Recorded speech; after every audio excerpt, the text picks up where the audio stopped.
This club has a aircraft in sight, request visual separation. Okay, so Pat 25 says, has the aircraft in sight, request visual separation. I don't think they had these guys in sight. I think they had the airplane behind them in sight. That's why this is such a tragedy. You already know what it is. It's your boy Laid Back with another reaction, another review, another episode. Hey, TikTok, you up to bat? Bah. It's your boy Laid Back. Welcome back to my channel. Hey, two things we gotta do. You gotta hit that subscribe button. I'm drinking this water. You already know what it is, man. You are the prize in 2025. You are the prize in 2025. Make sure you hit the like button. Make sure you hit the notification bell. Stay up to date with all the videos. We back with another one. Hey, this is heavy. We covering the tragedies with the plane crashes and all that type of stuff. You make it to the end of this one. This is different. You a real one for real. Make sure you put that in the comments, man. But hey, let's go ahead and get into it. Fire Squad, what's popping? Let's get it. These videos obtained exclusively by CNN show previously unseen angles of the collision between an American Airlines flight and a US Army Black Hawk helicopter. In the first video, the Black Hawk can be seen flying at speed over the Potomac from the left side of the screen. Okay. The American Airlines plane can be seen flying towards the airport before the two collide, causing a mid-air explosion and fall into the river. It went right into it. In a second video, you can see the Army helicopter and American Airlines plane travel toward each other. After the collision and subsequent explosion, the airliner can be seen spinning into the water, and the Black Hawk is also seen falling into the water. Do your own research. Come on now. We are at first, though, going to start with the breaking news that we've been following out of Philadelphia. The country is tonight, unbelievably, witnessing its second horrific plane crash in just the past 3 days. Tonight, it is a small plane, a Learjet, that has crashed in northeast Philadelphia. It sent up a fireball in a densely populated neighborhood that includes both homes and also a shopping center. I'm going to show you some footage here of the crash. Rest in peace to all these people, man, that was involved in this stuff, man. Condolences to the families and all that type of stuff, man. This is crazy. What you're about to see here is footage from a Ring camera security system that did capture the moment of the crash.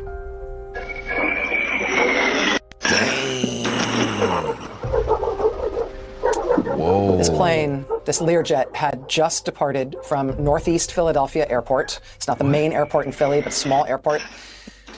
It was en route to Springfield Branson Airport in Missouri. This is around 6:30 p.m. Local time, 6:30 p.m. Eastern time. The crash site is near the Roosevelt Mall in Northeast Philly. But again, homes there, cars there. This is a densely populated part of a big U.S. city. First responders very quickly reached the scene. They found fires burning several homes and cars on fire because of the impact and the debris.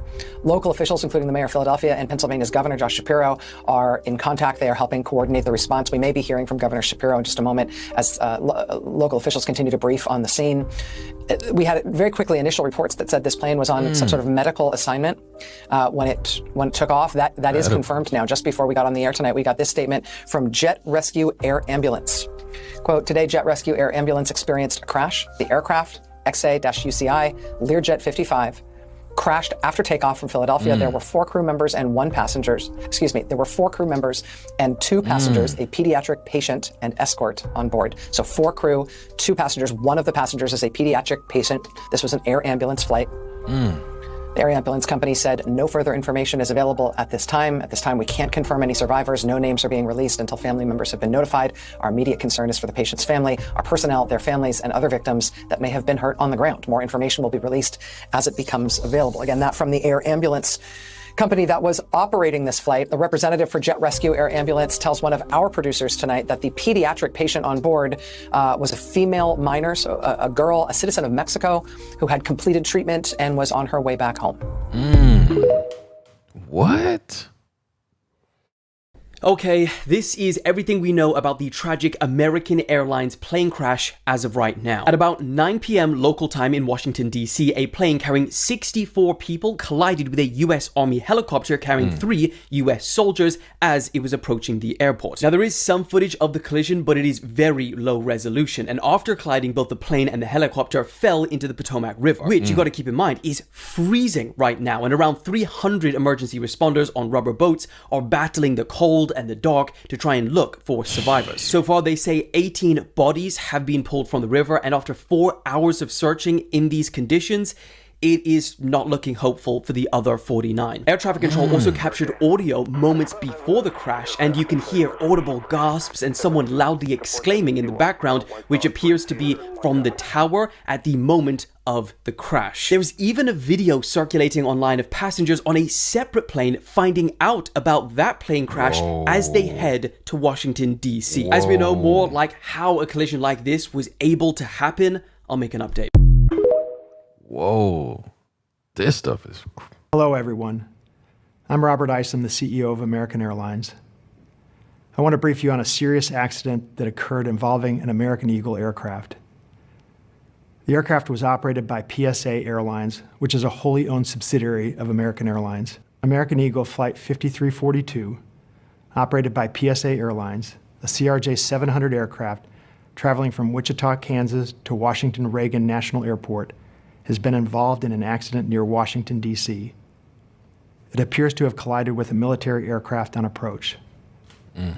Flight 5342 was under the command of 4 crew members and carried 60 passengers for a total of 64 people on board. We are actively working with local, state, and federal authorities on emergency response efforts, and the American Airlines care team has been activated to assist our passengers and their families. We're cooperating fully with the National Transportation Safety Board in its investigation and will continue to provide all the information we can. Our cooperation is without pause, and we want to learn everything we can about today's events.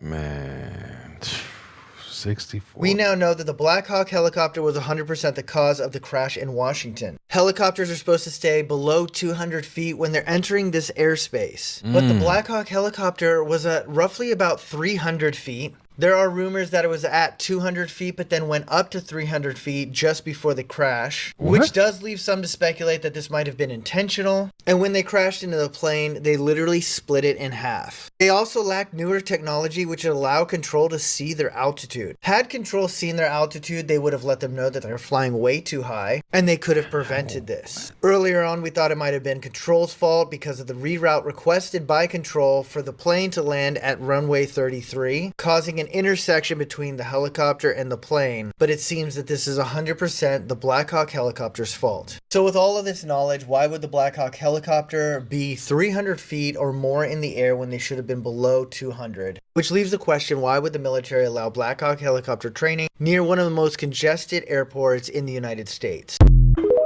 Yeah. They was flying too high? How in the world does a Black Hawk military helicopter crash directly into a commercial airliner? As someone who flew with a medevac team for almost a decade, I have so many questions about how this incident took place. I guess I don't understand. How are you not communicating with the towers? How are your eyes not out there seeing the lights on the plane? You're getting close to the runway. Like, so many things had to go wrong at the exact same time for an incident like this to happen. Honestly, it is too out of the ordinary to even theorize on right now, to even think that it could have been anything except a freak accident. I mean, if you've seen the video that's circulating on here or on X, it's just the plane's coming in for a perfect approach and the helicopter just rams right into it like a car rear-ending another car. Miraculously, last I've seen, there's been about 4 survivors. I don't know about anyone else, but absolutely insane that something like this could happen in DC, the most secure airspace probably in the entire world. Go to the comments, let me know what your thoughts are. Man, I ain't know people survive. Breaking news. Crucial details have emerged about the plane crash in Philadelphia. It was an air ambulance carrying 6 people, including a young girl receiving treatment at Shriners Hospitals for Children. Jeez. Tragically, all 6 on board, including the girl and 1 person in a car, were killed in the crash. So what caused the plane to crash? The Learjet 55 aircraft departed Northeast Philadelphia Airport on Friday evening, heading to Springfield Branson Airport in Missouri. Shortly after takeoff, it lost control. Flight data shows the plane had reached an altitude of 1,650 feet before suddenly plummeting at a terrifying minus 11,000 feet per minute. Doorbell footage captured the jet hurtling to the ground before exploding into a massive fireball less than a minute after takeoff. The aircraft struck multiple buildings and cars, leaving a trail of destruction in its wake. Less than a minute? Dang. Less than a minute after takeoff?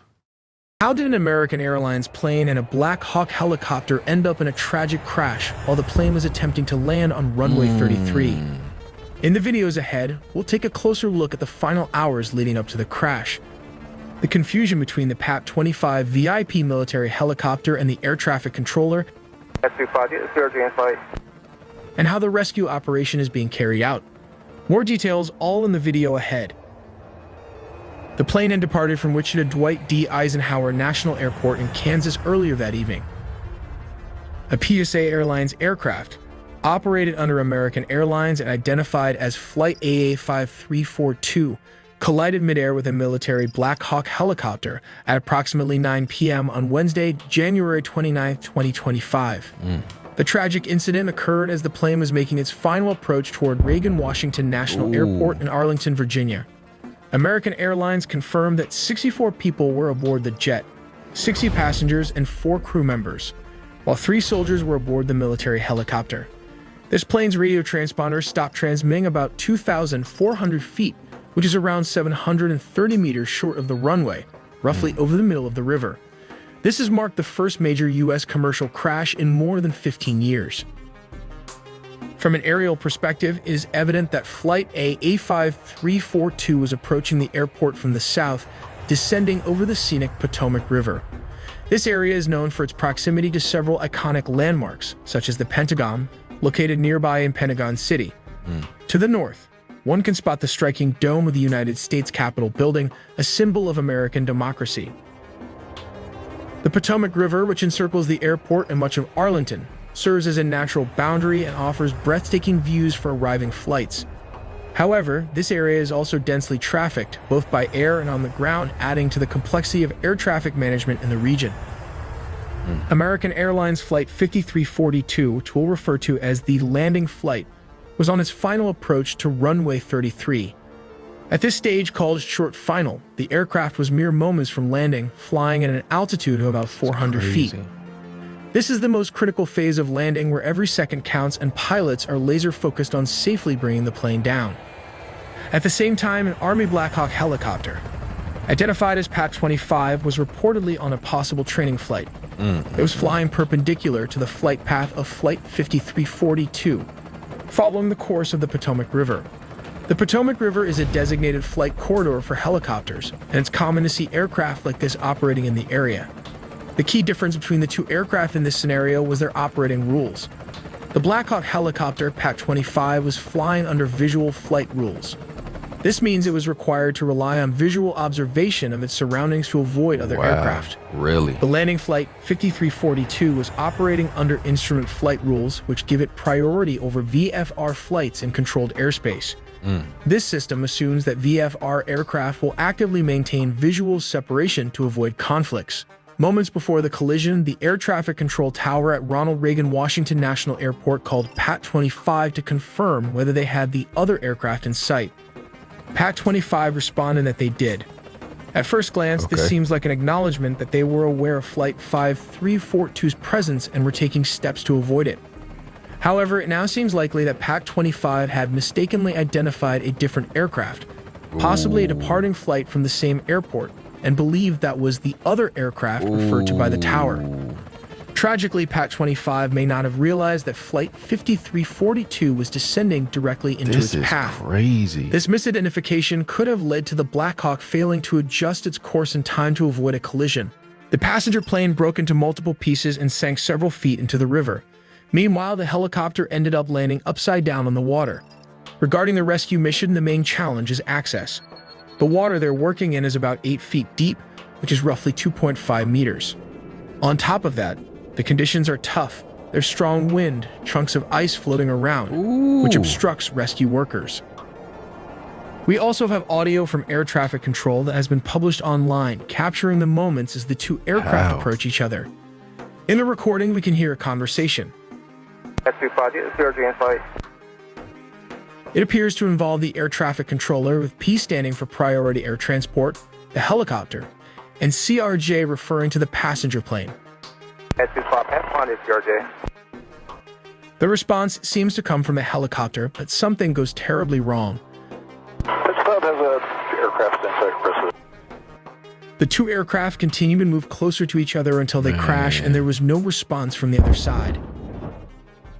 This long shot video recorded by the Kennedy Center cam seems to show two aircraft, a helicopter and a commercial airliner colliding, creating a huge flash.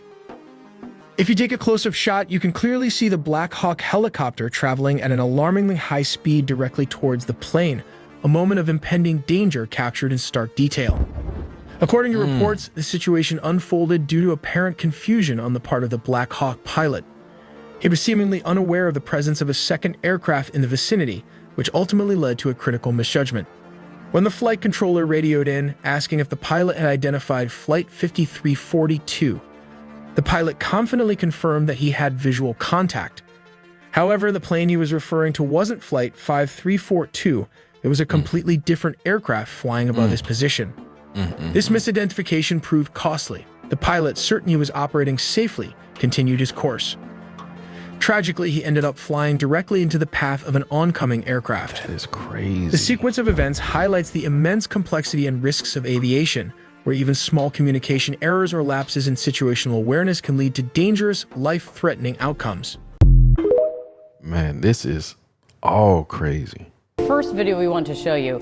The bright light that you see at the top is the American Airlines jet as it approached the runway. Then you see the helicopter flying directly into the frame. That is and directly crazy. into the plane. Both aircraft immediately then crashing down into the Potomac River.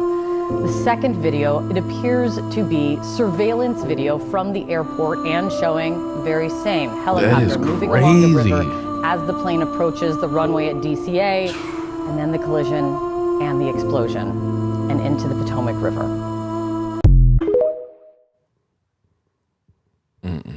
We can confirm that there were 6 souls on board the plane that crashed on Cottman Avenue last evening. A pediatric patient, their mother, and a 4-person flight crew. This was a medical transport plane that took off from our nearby Northeast Philadelphia airport, and it was only afloat for a very short period of time before something went terribly wrong and it crashed. We can also confirm that at least one other person perished in this tragedy, and this individual was in a car. We can confirm that there are also a number of other victims who were injured in this incident, and they are being treated in area hospitals. And thus far, our count is that there are 19 injured victims. But again, this is not etched in stone. The investigation is ongoing. Man, that is nuts, man. A 12-year-old girl who fought off cancer to become a member of the national skating team was among the victims of the plane crash in Washington, D.C. Brielle Byers' mother, Justina, died alongside her.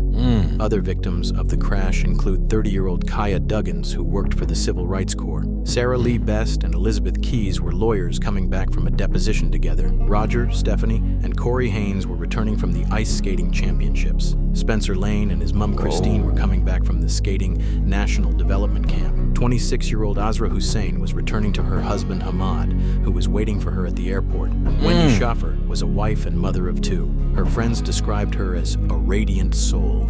So far, 40 bodies have been pulled out of the water, and more details are continuing to emerge about lives lost. Man, this is tragic. Wait, what? Officials just said that they recovered a black box from the Black Hawk military helicopter. The National Transportation Safety Board, NTSB, announced during a news conference that they've recovered the black box from the Black Hawk helicopter in Wednesday's crash at Reagan National Airport. The black box will help investigators figure out what went wrong amid the crash. But wait, I thought that this type of Black Hawk helicopter did not have a black box. Watch this. It's critical to note that this aircraft, the Black Hawk, the Lima model Black Hawk specifically, does not have your standard voice recorder black box that people are used to hearing about. You're going to have to rely on the external recordings of the tower air traffic control and the videos that you've seen taken from various cameras around DC. I just find this to be very interesting information. So what kind of a black box did they recover? Because just days ago, you've been telling us the investigators were going to have to rely on external footage and audio. As always, I want to hear what you think about all of this down below. Black box or no black box? The Army just released the pilot's name of the Black Hawk helicopter that collided with the American Airlines flight 2 days ago, and her name is Rebecca Lobach. Rebecca was one of the 3 soldiers that passed away in the collision with the American Airlines flight a few nights ago, and she was only 28 years old. Rebecca was a White House aide to Joe Biden when he was in the White House, and then joined the Army as an aviation officer in July of 2019. She had been awarded the Army Commendation Medal, the Army Achievement Medal, National Defense Service Medal, and the Army Service Ribbon. Now, we knew the name of the other 2 soldiers on the Black Hawk helicopter relatively soon, but her family asked that the Army not release her name until they were ready. They said in a statement, "We are devastated by the loss of our beloved Rebecca. She was a bright star in our lives. Rebecca was a warrior and would not hesitate to defend her country in battle." Lobach was from Durham, North Carolina, and she enlisted in the National Guard back in college in 2018. Rest in peace to her, man. Condolences to her family. Well, this is day 3 where we've continued to witness the grief and the shock as this community continues to grapple with the immeasurable loss. And as we await more confirmation on the faces and names of the people aboard that flight, one thing we've heard time and time again from the skaters in this community, they view themselves as one giant family. At first, I didn't even believe my mom when she told me. I thought she was messing with me. What did she tell you? She was crying, and I was asking her what was wrong, and she goes, "Your friends, there was a plane crash and they were on it." Just 2 days after the mid-air collision of Flight 5342 and a Black Hawk chopper plunged 67 people into the shallow waters off the banks of the Potomac, the depth of loss for 13-year-old Syrian McReynolds is sinking in. How's the community now? It's a lot. I feel like for me, one of the biggest things is going to be missing Lydia. She was one of my really close friends, and she was there for me all the time. It's going to be really hard without her. In an instant, her friends 11-year-old Lydia and 14-year-old Everly Livingston and their parents were gone. Whoa. Several others in their tight-knit Virginia ice skating community were also traveling back from a prestigious training camp in Wichita, Kansas. Between our 2 facilities, the Ice House and MedStar Capital Iceplex, there's been up to 14 individuals affected. Rob Lorenzen, the general manager of the Ice House skating rink in Ashburn, says the shockwaves extend well beyond Virginia. International passengers and elite skaters from several other states were on board, their dreams and futures cut short just minutes before they were expected to land at Reagan National Airport.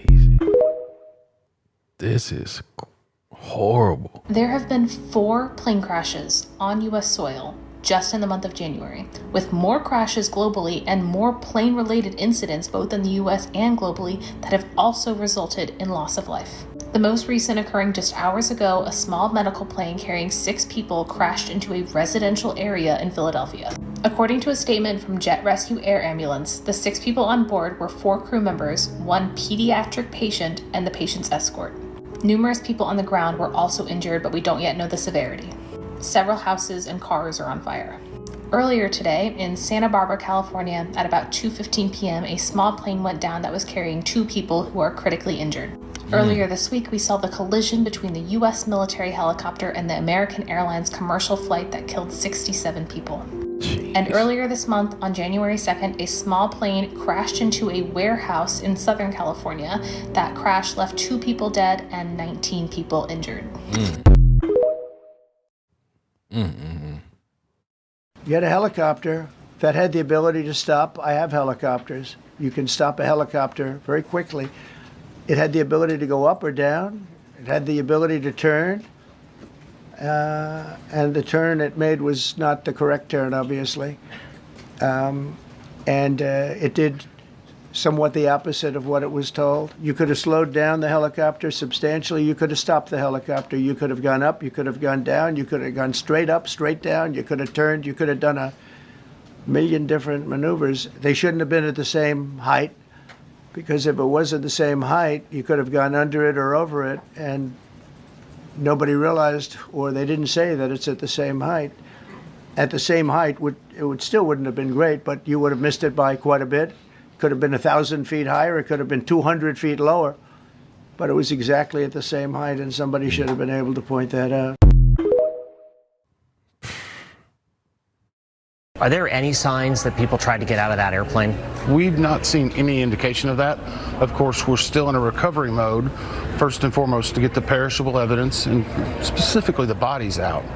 Once we get a little bit closer into that, we'll be able to better understand the dynamics of what may have happened upon impact. You also have to speak to the families. Yes. How difficult is that part of this job? It's not something I expected. Last night, being at that debris field, I expected to see plane debris. But whenever you look over and you see those bodies laying, that's someone's family. It could be yours. They didn't expect that to happen. No one expected this call last night. He about to break down. Yeah, we can do 3-3 for Blue 6342. First here for 342, that's a Wilson Bridge, change to turn for runway 33, clear to land. Did you see that? 472. American 3130, go around, turn left end 250, climb maintain 3000. Black check 3, can you return to base? Black check 3, proceed directly to Glebe. I need you to land. I need you to land immediately. Can you go to Dulles for a few minutes? Okay, Muscle 13, I need to have you exit the airspace. Can you go to Andrews? Black check 3, do you have any kind of like searchlight or maybe anything on board that would help shed some light at the east end of the field? You're going to see a lot of trucks on the east end of the field. You'll be met with Black Jeff 1. If there's any way you can assist, let me know. If you're unable to do the fuel or any kind of equipment limitations, let me know. But if you any way you can assist, let us know. I don't know if you caught earlier what happened, but there was a collision on the approach in the 3-3. We're going to be shutting down operations for the indefinite future. If you want to go back to the gate. Talking to them right now. Yeah, we witnessed the whole thing. If you need any information from us. It was a child who had just been cured of a life-threatening disease when the plane nose-dove into a Philadelphia street last night. The little girl's family, who is Mexican, had received a donation to be flown to Shriners Children's Hospital, which is in Philadelphia, to receive treatment for a, quote, life-threatening illness. She had completed treatment and had been released from the hospital literally minutes before the crash happened. The staff at Shriners said they had just had a little party for her, moments before this crash, to celebrate being cured of her illness and being discharged from the hospital and being able to go home to her family in Mexico. The plane, which was ultimately headed to Tijuana, took a nosedive 30 seconds into the flight, killing the little girl, her mom, 2 doctors, a pilot, a co-pilot, and a man on the ground who was sitting in his car. They haven't said what caused the crash yet, but I can't imagine what the family of this little girl is going through. I can't even fathom being diagnosed with this life-threatening illness, beating it, and then dying just literally minutes after, having that weight lifted off your shoulder. That is so, so, so sad. Man. A former F-16 pilot here. I have a few points for the terrible, tragic DC mid-air collision you probably haven't heard before. I was a crash safety investigator for 4 years in the Air Force. First thing is, I don't speak for any government agency. They're going to do a full investigation, so this is all speculation. So the first point is both pilots were flying visually, and so basically this is the instrument approach. This is how airplanes approach to land, and this is a visual to runway 01. So 01 is the long runway, so it's oriented heading 010, and it's a very congested airport. You notice this is P56. You can't fly into this area, so everybody has to do this immediate left turn. There's not a lot of tarmac at the airfield. And they have a shorter runway here, runway 33, so it's oriented 330. And the shorter airplanes, so the smaller airplanes, the RJs, the CRJs, which this was one of them, can actually circle to land because they can land on this shorter runway. My buddy Juice actually flew in. He's a pilot, previous F-16 pilot as well, now commercial airline pilot. He landed just an hour before, and they landed on 01. So what you know from the crash is they were landing on runway 33. So most likely is air traffic control asked them if they would circle to land. So that means they're flying a visual maneuver. They're flying just using their eyes. They should be seeing a void with the helicopter, and they're coming kind of at this awkward angle over the Potomac. Meanwhile, the helicopters fly visually along this Potomac River because Marine One is at a base here that's at Bowling Navy base. The second thing is SecDef Pete Hegseth confirmed that they were doing a night vision goggles training flight. So we don't know if they were actually using the NVGs at that time, but chances are they were in the helicopter, or at least some of the people in the helicopter were. And there are weird, crazy illusions using NVGs. And primarily a white light at 30 nautical miles will look exactly the same as a green light at 1 nautical mile. That's why we use all this green light, because it doesn't offend the night vision goggles as much. So if you're in a giant city like this, looking out into the distance, everything is gonna blend in. Okay, and then the final point is if you're on a collision path with something, basically it's not gonna move on your windscreen, right? It's gonna just come straight towards your eye. You're not gonna have any forward or aft movement on your window. If you imagine a car that's merging onto the highway, the one you're going to impact with is the one that's not changing position forward or back. So if you imagine a light out there surrounded by cityscape lights not moving, now it's just going to continue on that collision path. You have to notice this light not moving at all. And so that is probably the reason that the airliner didn't see the helicopter. If they're on it, just happen to be on this direct collision path, the light is not going to be moving because they should have been clearing visually as well. So I think, again, this is all speculation, is they will just stop offering that visual approach at night because I think they'll find it's just too dangerous. Thanks for watching. Watch full videos on Ladophiles YouTube and listen to it at Ladophiles podcasts. First of all, they only had a crew of 3. And if you're flying a visual flight plan in a crowded airspace like this, they really should have had 2 crew chiefs in the back of the helicopter to clear each side, as the pilots only have visibility from straight ahead 12 to 3 o'clock, or 12 from 9 o'clock to 12 o'clock. So you only have visibility of the front 180 degrees. Your crew chiefs clear the back. If you only have 1 crew chief, how much can you clear? The second one is, it is, whether they were on night vision goggles at that time or not, it is a very cluttered airspace with a lot of lighting and the lights reflecting on the river. And so with that, it's easy to kind of get a little disoriented as far as the height. They were supposed to be at 200 feet, which is the helicopter routing in that area, and it wouldn't have been a conflict, but they were not at 200 feet. Obviously, the reportedly, the incident happened at around 350 to 400 feet as the airliner was descending. So that they were at the wrong height. So that's a pilot error. The first would be a policy error or choice. And then the third is air traffic control said, do you have the CRJ in sight? Well, there were two aircraft in their field of view, and actually only one was really obvious to them. And that was if you watch the video, the aircraft taking off in the foreground is probably the one they were facing, the pilots were facing, and said, yeah, I got it. The air traffic control should have said, do you have the aircraft at 5 o'clock? So they were looking at the rear. If they had done that, the Black Hawk is maneuverable. The Black Hawk could have moved out of the way quickly. They can move on a dime and make that happen. Man. A devastating point of impact. This crater is where a medical jet's short flight ended, killing 6 on board, a driver nearby, and launching debris 5 blocks away. Mexico's president confirmed all on board the jet were from her country. One, a child who'd just finished medical treatment in the United States and was headed home. Mother of 2, Erum, brought flowers for the crash site, She didn't know the victims, but knows what they'd been going through. My son is also like receiving the treatment from CHOP, and I feel their pain. 19 others were injured when the Learjet speared into a mall car park at around 400 kilometres an hour. It sounds like a missile, and it's a crash I never heard before. I saw the shrapnel flying around. Whoa! It's not yet clear what caused the small jet to crash less than 1 minute into the 3-hour flight to Missouri on its way to Mexico. And we are still looking for the cockpit voice recorder. We have located the 2 engines. Transport safety investigators are at their second plane crash in a week. In Philadelphia and Washington, D.C., no survivors.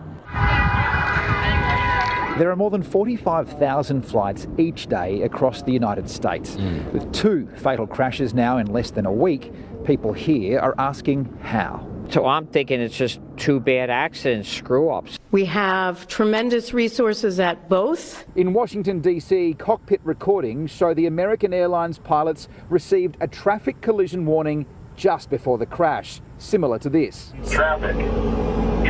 The plane's nose pitched up, a possible attempt to avoid collision. Sounds of impact were audible about 1 second later, followed by the end of the recording. When they crashed, the jet was recorded at an altitude of 325 feet, the helicopter 200 feet. A bizarre discrepancy given they collided. That's what our job is to figure that out. And the final occupant of the Black Hawk helicopter has been identified as Rebecca Loback. The 28-year-old's family approving the public release of these photos, a friend describing her as brilliant, dedicated, and a fierce competitor. In Philadelphia, Blake Johnson, 7 News. That joint left a huge crater. So here's some thoughts from an air traffic controller, pilot, and somebody who lives and flies out of the DC area.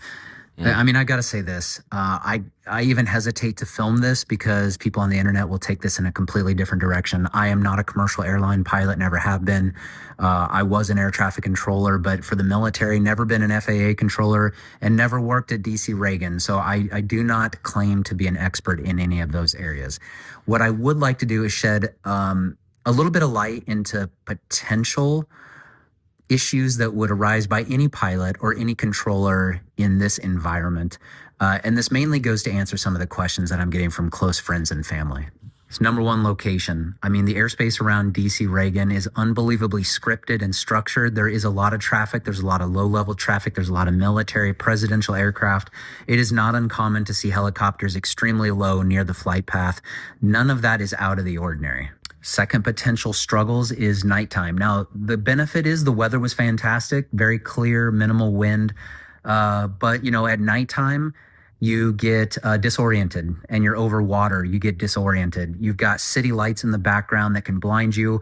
If, for some reason, the Army helicopter pilots were on NVDs or night vision devices, while that helps them see at night, it's like looking through a straw. So limited, very limited visibility, if that was actually the case. From the American airline pilot, if you look at any of the radar footage, you're going to see that they're close to landing. I believe that they were also in a slight turn. So the one thing to know is as an aircraft is coming in to land, it slows down, lift is reduced. The only way they can keep enough lift and to maintain an appropriate descent profile without going too fast is to raise the nose and change the angle of attack. The problem is when you pitch the nose up to maintain lift, you essentially create a blind spot underneath of you. So that helicopter, from watching radar data, was slightly below the nose of the airplane.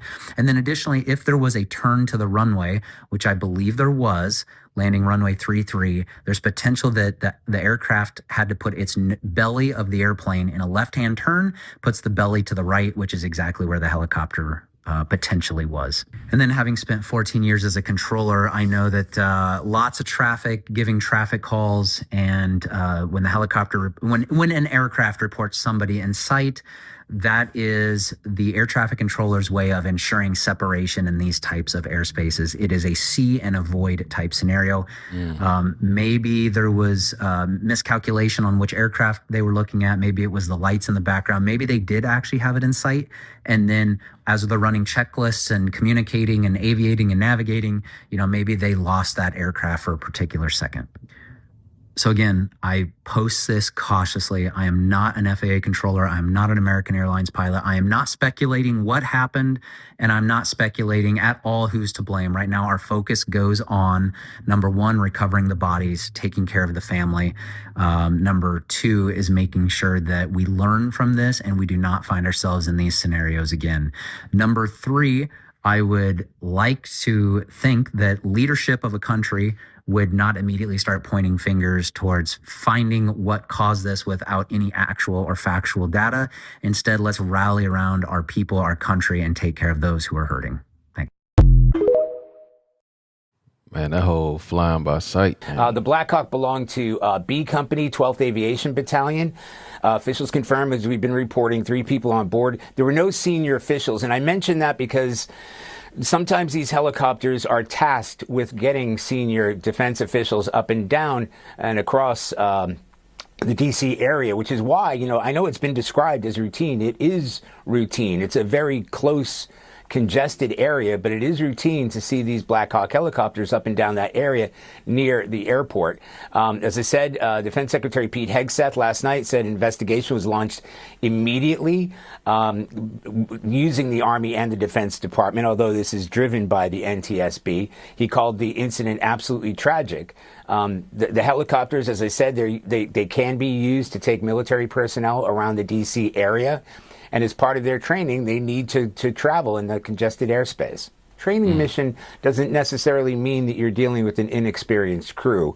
Logic would state that you wouldn't have an inexperienced crew in that area around the airport for reasons that we've already discussed. So it will come down to what they were using, what they were equipped with, their experience. I know that flight. I've flown it many times myself. I lobbied American Airlines to begin having a direct nonstop flight service to DCA. That flight has been in existence about a year. And it is certainly true that in Kansas and in Wichita in particular, we're going to know people who are on this flight, know their family members, know somebody. So this is a very personal circumstance as well as an official response. And again, we will do everything we can to make certain that we're supportive of the rescue efforts, and we'll do everything we can to make certain that our subcommittee and Congress is engaged in what needs to take place following the outcome of this evening and this month's kind of investigation. An air traffic controller was reportedly allowed to leave their post early just moments before a deadly crash. What? However, it's just one of the many mistakes, which is argued to have caused the catastrophe which killed 67 people. That night, an air traffic controller was left to handle both helicopter traffic and manage planes, which should have been a divided duty according to the New York Times. No way. But current and former controllers also told the outlet that the lone controller in the tower should have been more proactive in directing both the plane and an incoming Army helicopter away from each other. It also emerged that the helicopter, which was carrying 3 soldiers, involved in the collision might have also deviated from its approved flight path. The outlet again spoke with insiders that said the Sikorsky H-60 Black Hawk helicopter was not on its approved route and flying higher than it should have been. Sources said the pilot did not stick to the path, however, and was a half-mile off course, as well as being at an altitude above 300 feet. Chronic understaffing at Ronald Reagan Washington National Airport may have played its role too, having been understaffed for many years, with just 19 fully certified controllers as of September 2023, well below the target of 30, according to the most recent air traffic controller workforce plan submitted to Congress. Our thoughts are with the victims and their loved ones. They saying 200 feet, 300 feet Which one? Here's what happened last night. I'm able to secure the actual audio from the incident over the Potomac last night. Let's listen in together. Yeah, 789, contact Don't March, good day. Okay. American 3130, for the final. You're going to see a back and forth now between Reagan Tower and the various aircraft that they have lined up on approach into the airport. This happened at about 8:46 p.m. Last evening, and you can see there's several airplanes lined up. That's typical coming in about that time of night at Reagan. They're talking to American Airlines 3130, which I think is number 2 for the runway. They're telling them to slow down to their final approach speed because they're separating everybody on the way in. It's going to turn out that American 3130 is a key player in what happens here. Well, American 3130. Pat 25, traffic just off the Wilson Bridge is CRJ. Pat 25 is the helicopter that ran into the CRJ 700. It was a PSA flight.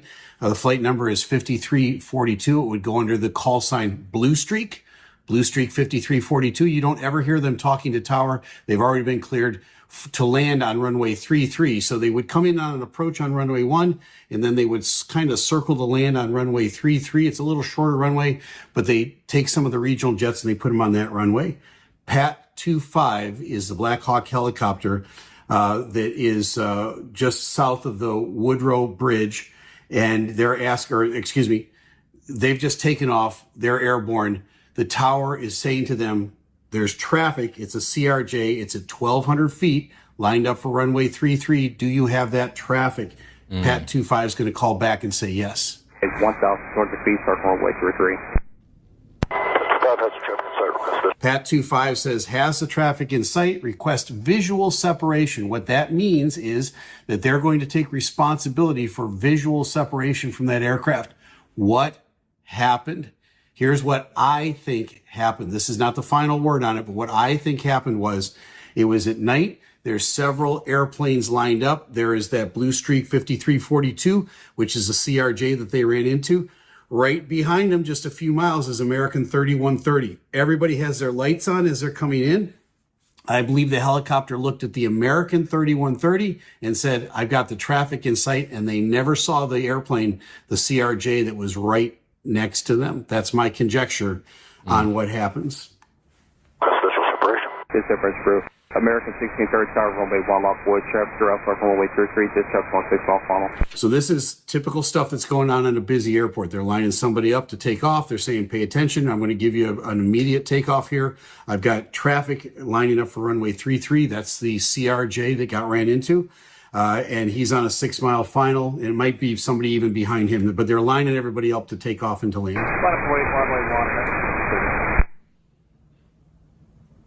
Whiskey 5307. Keep rolling out to November, ground 47 today. You can see at the bottom of your screen there, the CRJ, the Blue Streak 5342. They're beginning to now kind of come out a little bit to line up to runway, to land on runway 33. They're not going to go right straight down the river. They got to come out a little bit wider and come in. But remember, Pat 25, which is up here, the helicopter at the middle of your screen, they've already said we accept responsibility for visual separation. Right. American 1630 1 star 32014, Galaxy 5, traffic 2 mile left base runway 33, no delay, runway 1 clear for B to take off. American to take off. Clear for takeoff, American 1630.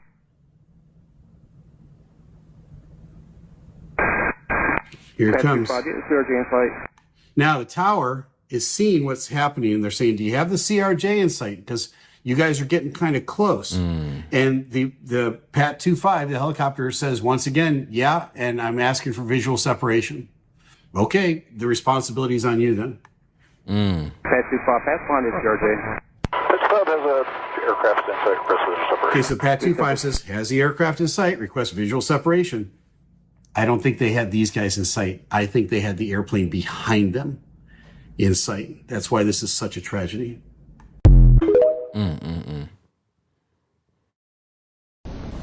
And last night and into this morning, we were informed of a pretty horrific tragedy. To the best of our knowledge, 14 skaters returning home from the National Development Camp at Wichita, Kansas, put on by U.S. Figure Skating, were lost in the plane crash at Washington, D.C. Of those 14 skaters, 6 were from the Skating Club of Boston. 2 coaches, 2 teenage athletes, and the athletes' moms. Skating is a very close and tight-knit community.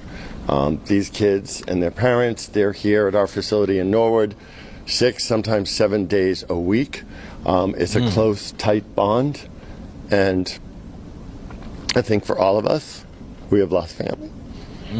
Landing on runway 33 is routine. I've done it, countless times. I have seen many helicopters pass below and behind us when I was on that approach.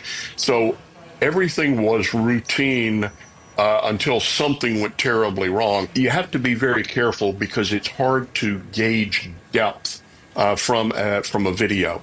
So where the helicopter was in relation laterally to the jet is not clear. The radar information will give us more information there. The cockpit voice recorder from the jet will let us know what the pilots in the jet knew and what they were doing, and that will help as well. So the video is a very good piece of evidence, but it is only a single piece of evidence. NTSB is going to be looking to gather a lot of evidence from a lot of different places to be able to put this entire complex event together. The air traffic controllers are some of the best in the world that work in the Washington area.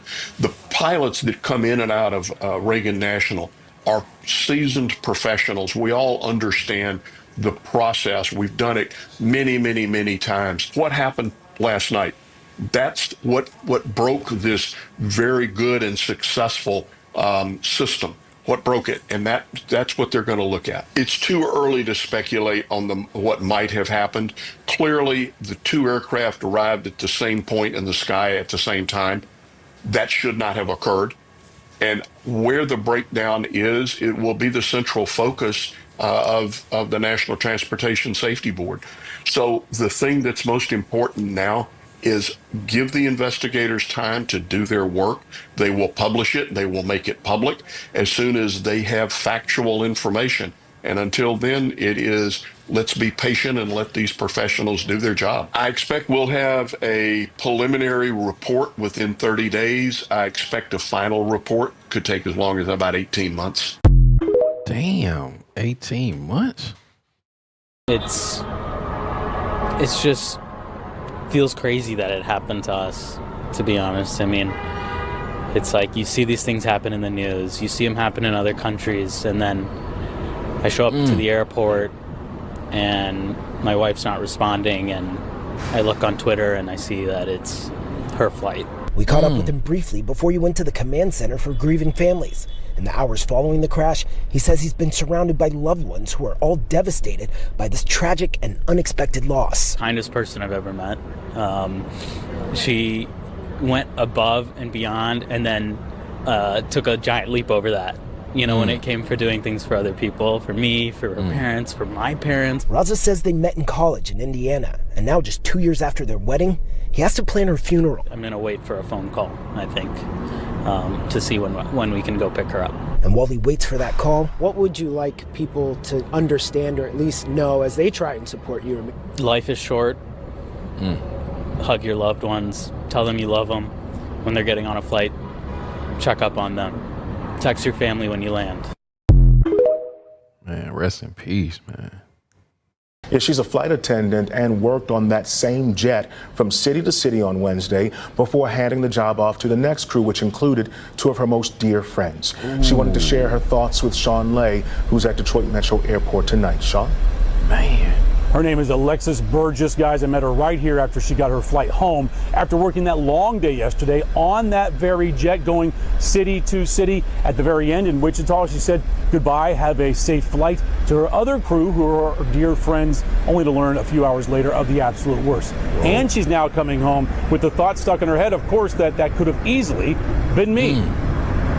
I don't know whether to be grateful or to break down. I don't know whether to quit or go harder or be strong or be braver, brave for them. I don't know. Alexis Burgess is stunned. She is in shock. If a flight attendant called in sick on the American Airlines flight from Wichita to Washington, Alexis would not be in her mother's arms here at Detroit Metro today.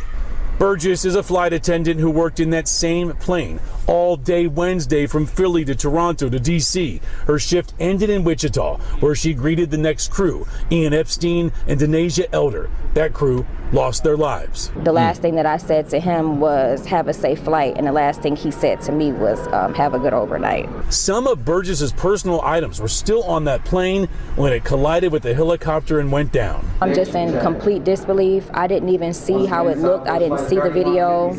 I didn't see anything. I just saw a small picture of it in the water, and to know that I worked on there and to see it in pieces like that. I left a water bottle in the back of 21C, and I worked the back. I worked the other flight attendant I worked with, she worked first class. I worked the back. So I'm just thinking about the things that I left on that plane, and the plane is in pieces now. As a mom with a daughter being a flight attendant, you pray every time she boards until she lands.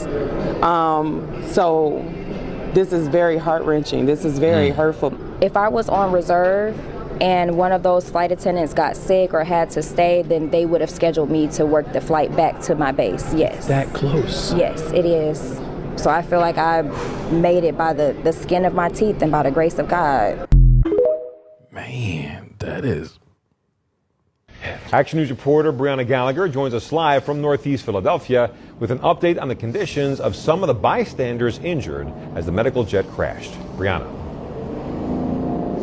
Yes, Walter. Well, there's still a lot of unanswered questions here tonight in terms of fatalities and injuries. But earlier today, we spoke with the mother and father of a 10-year-old boy who is believed to be one of the very first patients who have arrived at Jefferson Torresdale Hospital last night.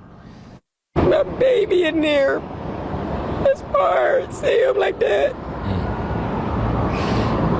As a mother, what am I supposed to do? But he's good.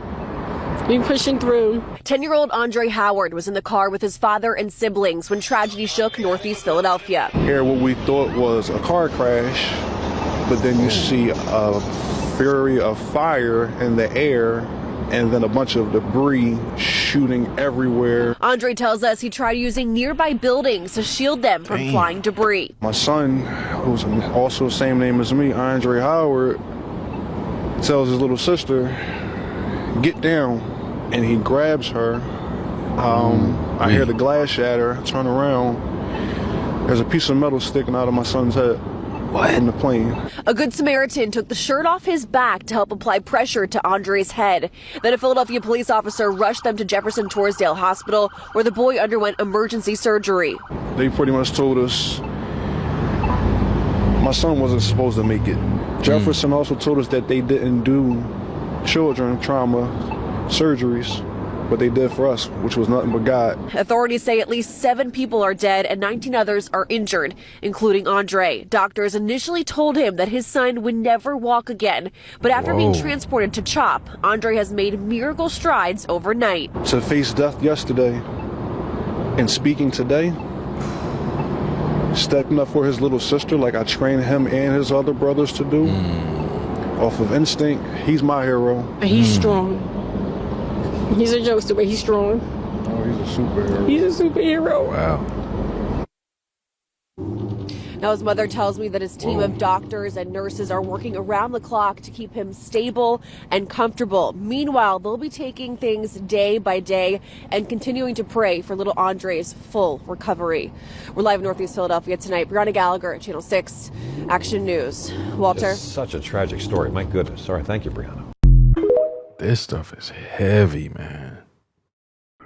Video from a doorbell camera captured the moment a small medical jet crashed in Northeast Philadelphia 30 seconds after taking off. The plane was on a medical mission, carrying a child patient, her mother and 4 crew members. The 6 on board were Mexican, authorities say. The crash set homes and vehicles ablaze, injuring people on the ground.